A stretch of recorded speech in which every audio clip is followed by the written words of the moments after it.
Good evening, everybody. I haven't done this for a while, so this is going to be fun. The last time I used to do a lot of public speaking, didn't have to have glasses.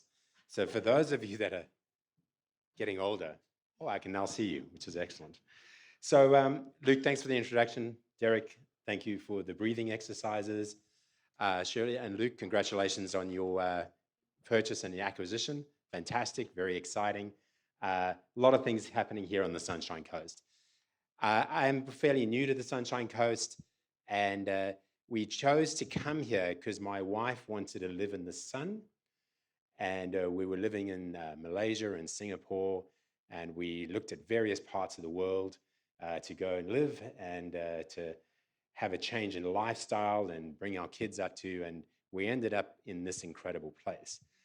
So for those of you that have welcomed us here, and as I said, Luke said, with lots of coffees and many friends, so I want to thank you for the opportunity. The top 10 challenges, I've got almost all of them except the divorce, fortunately, which is good. All the others, moving houses, kids, having kids, all this type of stuff, deaths in the family. They have there's all the survivor resilience top 10 list sort of changes from here every now and then.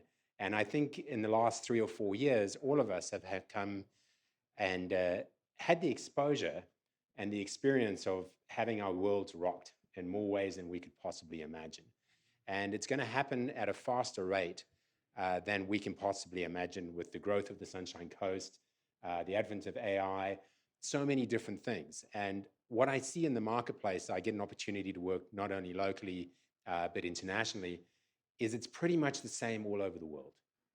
Prices of fuel are going up, prices of food's going up, cost of living's going up, the pressure in marketing is going up. There seems to be everything going up, and very often people don't see the opportunities that we have. So with everything, it's a double-edged sword. So we have an opportunity to get better, faster, quicker, more penetration into whatever markets we want to do. We don't have to work locally. We can choose to. We can work nationally, internationally, whatever we choose to do. So I just want to see who's in the room, and welcome. So how many of you work for yourselves? Wow. I don't have to go to the next slides, okay? So how many of you contract to large companies? Is it getting more and more difficult to get in? It is, right? So how many of you work for large companies? 2, 3, okay. You're the percentage, which is great. Welcome. Thank you for coming here tonight. How many of you feel the bottom one? More stressed and overwhelmed than ever before. It goes up and down. You have a good day, you have a bad day, but overall, a lot of people are getting more and more stressed. Is that accurate? Who of you are not going to answer because you're just in shock and you don't understand my accent, which is fine. Okay, so how have our lives changed in the last 30 years? For those of you that are older than sort of, I think most of you are more mature is probably the right word. Apologies to those of you that are younger. How has our world changed? Just some ideas? Technology? What else? More disconnection, yeah? Less loyalty. Government. Yeah, I think that's all the same. Anyway, I'll go into that later. What else? Marketing's all changed. Communication. Anything else? Diversification. Manipulation, yeah. Food and diet. Trust. Wow. Sorry? Oh. Okay. Access to information, so much more. Yeah. So what's interesting, I know a lot of people in this room, they service overcoming those problems, which is great to be part of a business network like this. So if you're looking for help, and I'll talk about looking for superheroes to help you in your business later, look for superheroes, people that are doing something exceptional in their area, and also outsource it. I mean, I was speaking to Ivan earlier going, why are we doing stuff that we're not great at? But I'll cover that later. So one of the things I didn't do is hit my timer. I'm used to a timer. So who remembers any of these? Who's old enough? Okay, who remembers having that long tape playlist? And you'd have to rewind it and then do the spool and all those things. Who remembers a fax machine? Well, we are old, aren't we? Okay. So, what are some of the other things that I was thinking about here? A landline telephone. Okay, some of you still got them. Don't know many people.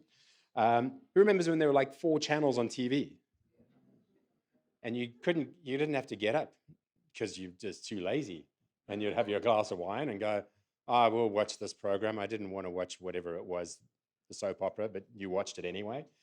And the radio channel you'd have to sit there for hours trying to tune it in, um, and so many other things. Things have really changed. So, whoops, where we go back here. So we've had a lot of impact. A lot of it's good. It's a double-edged sword, and a lot of it's bad. So quite a bit of it has impacted our confidence.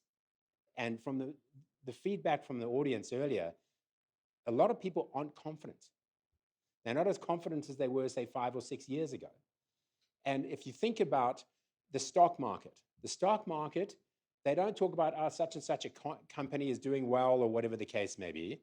They talk about market confidence, consumer confidence. There's not a tangible thing there.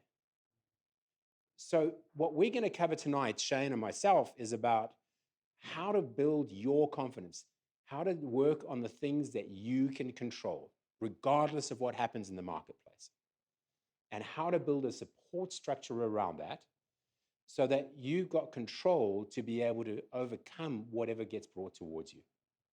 Does that make sense to most of you? Okay, so how many of you feel like this?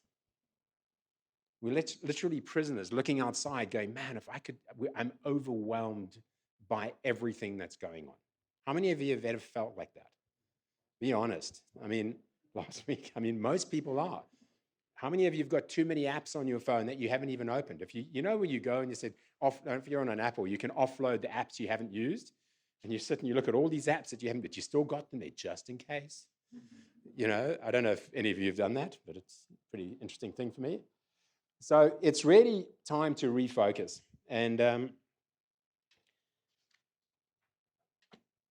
it really starts with getting clear on your goals. What are your objectives? And if you were to do anything tonight, what I ask you to do is revisit the top 3 things that are going to make your life better this year, this quarter, and then between now and the financial year end. And I bet that most people couldn't, off the top of their head, know exactly what they should be focusing on this quarter, the top 3 things. So the problem with that is any shiny thing that comes out, we get distracted. We don't know how to say no. Because if we're really crystal clear on what we want, either business-wise, I've got top 3 for health and top 3 for business. So I can easily say no to going to whatever thing I get invited to. Or say, as one of my mentors says, it's either a hell yes or a hell no. There's no gray area. And if you're making that decision based upon your goals, it's really easy because you don't have that cognitive overload, which many of us go, well, what if I miss out on this? And what if that happens? And that FOMO is real. There we go, that FOMO, we need another drink over there. Okay, so we've seen this is an analogy that's been used for, I don't know, probably hundreds and thousands of years. The 2 worlds. We're focused on, if you're on social media all the day, if you're on too many feeds that you shouldn't be on. So everything that you do, curate it so it's going to support you and your goals. And if you're going to take notes, this is one of the most profound things that happened for me in the last 3 or 4 years. I got a mentor, and he went, and this is part of what we do. We actually do workshops on this. Literally look at what's supporting you, what you're doing, and is it supporting you based upon your goals? You'll be absolutely amazed at what you subscribe to that's not supporting you with your goals. And that builds up fear, anxiety. It doesn't build confidence. Because what we're wanting to do, and I do this with my kids, everything that we try to do is to build confidence. Because if we've got confidence, we can do anything. So make sure that we've got the inputs that are allowing us to have that confidence. So the inputs are critical. And I know, Shane will talk a little bit about this later, but look at your things. And we can go over this again and again and again, and most of us don't get it. I've seen this type of slide for probably 25 years. And you know what? I haven't got it most of the time because I already know that. You know the type of conversation that you have with your partner? Yeah, I know exactly what they're going to say, but you're not listening. I'm sure none of you have that. Ever. Okay. So consider this. This is one of the most extraordinary things that I've learned. And it's old, but I hadn't heard it. If you think about a quarterback, say for a major, anybody know what a quarterback is? Anybody not know what a quarterback is? The key player in American football. And let's say the quarterback, there's 30 seconds on the clock. And if they don't make this throw, the team loses. If they make this throw, the team wins. So the quarterback's a pretty important person. You're the quarterback of your life and your business. So the conversation and this training, if you think about it, if you're the owner of the team, how well would you look after that quarterback? Would you make sure they've got the right physio, chiropractor, mindset coach, nutrition plan, sleep thing? Would you be on top of them all the time? Because they're the franchise player. How important is that franchise player? If the quarterback makes the throw, they go to the next playoff, they get the television rights, they get the merchandising, they sell the stadium out. That's the difference. If they miss it, they don't get all of that. So if you're not looking after yourself like the quarterback, the franchise player of your life, you're not going to have the energy and the focus to actually take the opportunities that you could take. And there, with the growth of the Sunshine Coast and the way that we can do business anywhere around the world these days, we can be extraordinary, every single one of us in this room. We can even change careers totally and become the franchise player, but you have to look after yourself physically, mentally, emotionally, and make sure that you've got a team around you that allows you to do that. So, one day we'll get there. So how do you do that? And this is something that I've got to be honest, with the quarterback type of thing, who of you upgrade your software and your computers quite often? Who of them keep them all updated? Who of you wash your car, service your car, look after it? The challenge is you can trade those in. Who of you can trade in your body? Apart from getting a new hip. Sorry, I'm joking. But you can't trade yourself in, right? So one of the key things is rest and sleep and recovery, time alone, time with friends, rest and recreation. There is so much research on this over the last 10 to 15 years. If you're not getting the sleep, by the way, this is my Achilles heel. If there's one thing that I need to work on, it's sleep. So as my mentor, Jim Rohn, said, listen to me very carefully, don't watch me too close. Some of you didn't get that, but that's okay. So he also said this, treat your body like a temple, not a woodshed. That's a really nice quote to have. Treat your body like a temple, not a woodshed. Because you treat a temple really, really well. Okay. So sleep and rest. We can't work the hours that we're working. It's not sustainable for most people. It's just not sustainable. But we can learn to get focused and get more out of the chunk time or whatever you want to call it if you've got your priorities and your goals set properly. So body and mind connection.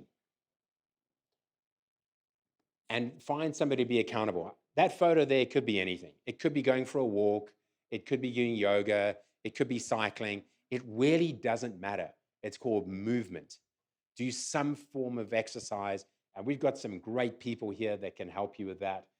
Through LinkedIn Local and in your neighborhoods, there's so many amazing people that you could reach out to. That it's their passion, it's their love. And they'd be happy to share how to get that better. But if you're not moving, Again, there's lots of research. If we're not moving, our brains don't work correctly. It just doesn't happen. And who have you been when you've been for a walk, or you've been to the gym, or you played sport, or whatever it is that you've done, you feel so much better, right? You might feel sore if you haven't done it for a while, but you feel so much better. Who have you exercised, by the way, of some form? Wow, that's really good. Some countries it's not like that. Sunshine Coast. Yeah. So nutrition and hydration. You know, for me, this is my anchor. If I look at, for me, have you ever heard of the halo effect? So if you do one thing, then you have a glass of water in the morning, and you think, well, that's quite good. And then maybe you have something healthy. So now you're going to go for a walk, and it starts adding. But you wake up in the morning, you have a donut, and you have a hot chocolate, or you have something that's not going to fuel you properly, and you crash, and whatever that type thing may be, and then you spiral down. For me, nutrition's so easy because you can set up the plan. You don't have to be fit. You don't have to do anything. You can shop correctly, pack your fridge correctly. You can do some meal planning if you want. You can get help to coach. You can compete with friends. You can do so much with that. It's something that I spend a lot of my life helping and coaching people on, is getting the nutrition right and getting moving. It's that small things that you can control. And it's so, so critical. And again, there's lots of research on this. So for me, it's pretty interesting. I listened to a talk with a performance coach working with some of the top athletes in America. And these are professional athletes getting paid millions of dollars. And she was saying, it's quite interesting if we've got these athletes, say this is the gym, and we're going out the door where we came in, is going out to the field to practice. If they don't have the water bottles on the registration desk, let's say they over where our film team are, our media team are, the average professional athlete will not walk over there and get their water bottle or hydration bottle because they're lazy. Think about it at home. You got a fruit bowl on that side of the house, beautiful fruit, amazing stuff, everything, but it's not where you walk. You end up throwing stuff out. Or you got all the stuff at the bottom of your chiller in the fridge, but you can't see it. You have to make it so obvious and so easy to do that you do it. That's another great tip, by the way. Make it easy, because if a professional athlete is not going to pick it up, we don't stand a chance. I mean, we're human, all of us. So make it easy, whatever you're going to do. Put your running shoes out, or put your, whatever it is that you walking stick, or whatever you do for your exercise. Make it easy. But nutrition and hydration, have water bottles filled up. You go to my house, any of you have been in my place, there's like jugs of filtered water, and everybody comes in because there's just jugs laid out there so people can access it. There's always fruit and bowls. My wife and I have a debate. She wants it over there, I want it over here. She normally wins. But that's just how it goes. So the next thing is, if we got that. Okay, our environment. Whose office looks like the one on the left? Be honest. Whose bedroom looks like that? Whose car looks like that? Maybe not that bad, but this is something, if you've got kids, here's an idea for you. When you take them to a hotel and everything's like this, it's all beautiful, laid out, the towels are laid out, it looks so great, it feels so great to go in there, correct? Have you been in a nice hotel and it just feels fantastic? Anybody experienced that? Yes? No? If you haven't, you need to book into a hotel and treat yourself, rest and recreation, family and friends, or leave your family at home and book yourself in, whatever the case may be. And I keep on saying that to particularly my 12-year-old son. I'm going, man, do you like that? They were at the Gold Coast last weekend. He says, yes, I love that. I said, wouldn't it be great if your room looked like that? Which it very seldom does. But if you have your work environment and you've got, this is laid out for you with the thing that you're going to do tomorrow morning, you lay it out the night before. Just the one thing that you want to work on that's going to make the most impact towards moving you forward. And there's nothing else on, you've closed all the tabs on your computer, and all you do is you focus on that one thing until you finished it. And if you did that every day, you'd be absolutely amazed at how far you'd go in your business. That's easy to do, but it's easy not to do. So everything in your environment, have less. I'm sort of a minimalist. I like high quality things, but I don't like a lot. It just gives clarity. You can be whatever you like. Hello. I'm watching, so it's good. Thank you. Appreciate that. The analog timer. Okay. So I listened to a podcast, and Andrew Sullivan he's a retired senior chief special warfare operator for the Navy SEALs. So he pretty much knows what he knows about planning, organizing, overcoming problems. And he was asked a question: what tool or resource do you find most valuable to run your life and your business? And his answer straight away was people. Not the app, not anything else. It was people. I love that. I thought, wow, the more high tech we go, the more high touch we need. And I heard that. I was mentored about 23 years ago by this extraordinary businesswoman in America. She won the Businesswoman of the Year award, and I had a chance to be mentored by her for about 6 months. And she was like, we're going into a high-tech thing. This is 23 years ago. We need to be more high touch. And she would plan her day with a desk calendar. And I go, how do you do that? She ran a multi-million-dollar business. But she was so clear on what she wanted to do. And she just worked and selected and recruited and amazing people who were sort of superheroes in what they wanted to be.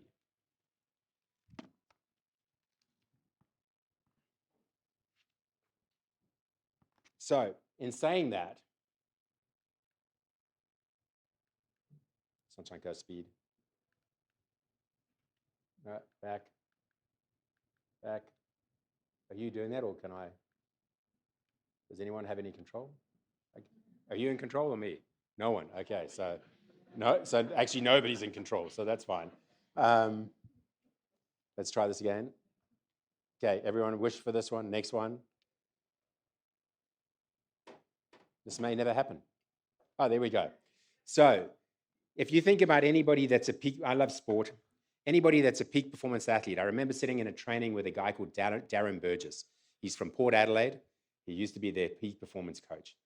And he just got back. I was at a conference with him in Brisbane.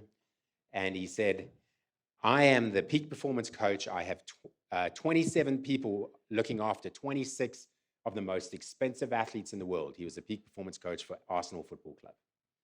And I thought, wow, 27 coaches, chiropractors, massage therapists, mindset coaches, managers, all this type of stuff for 26 people.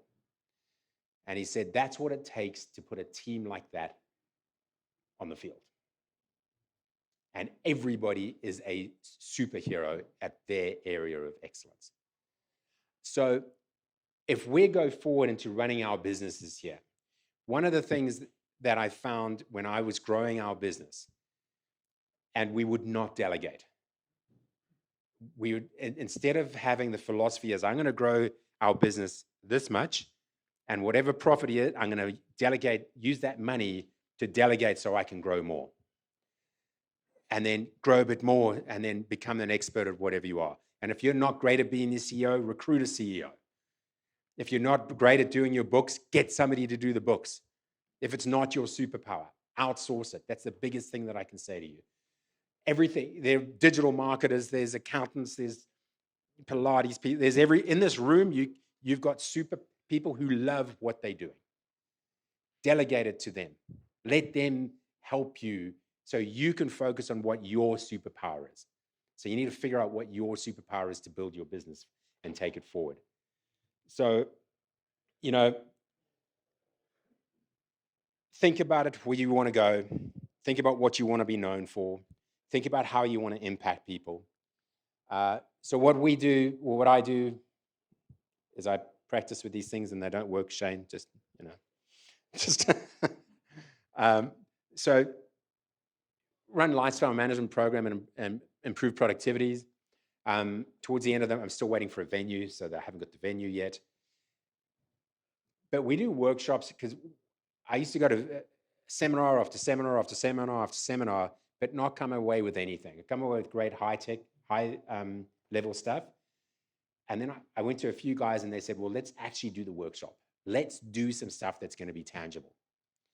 And so that's what we'll be doing, and we're doing coaching one-on-one.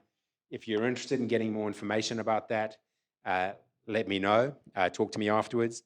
There's a special price for the B2B guys on the sunny coast.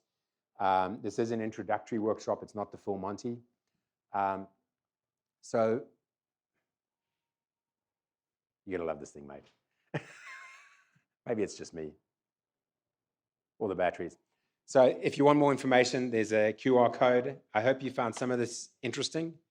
Even if you get one idea, that's one of the things that I was always taught by my mentor. He said, go to a seminar and get one idea that you can implement. I hope you got something. Thanks very much for your time. Enjoy the evening, and I'm going to hand it back to Luke.